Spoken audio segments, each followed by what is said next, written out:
mahalladoshlar, men Xalq banki tarafidan qo'yilgan Muqimiy mahallasini yordamchi agenti Mustafayeva Shahnoza bo'laman.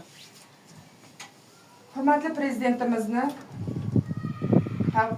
xalqimiz uchun tadbirkorlikni oshirish, aholi bandligini ta'minlash maqsadida ko'rsatiladigan yordamlari bor. Shu jumladan banklar tomonidan ajratiladigan kreditlarimiz bor.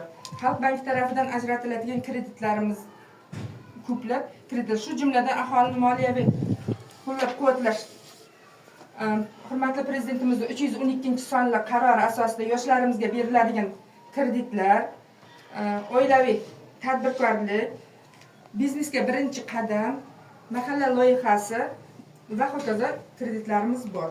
Biznesga birinchi qadam shulardan men sizlarga kredit paketlarimiz haqida tushuncha berib o'taman. Biznesga birinchi qadam o'zini o'zi band qilgan shaxslarga 17 million so'mdan 24 oyga 3 oy imtiyozli davri bilan 27% kreditlarimiz bor.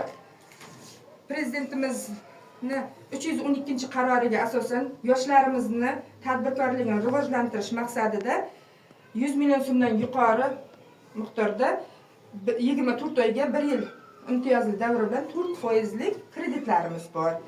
Oilaviy tadbirkorlik qilish istagi borlarga 17,5% dan 5 million so'mdan 33 million so'mgacha bo'lgan kreditlarimiz bor.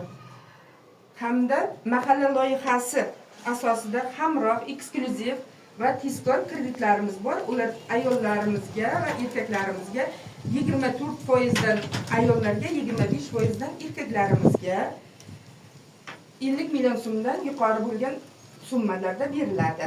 Marhamat, agarda kredit olish istaklaringiz bo'lsa, Xalq bankiga murojaat qilaverasizlar.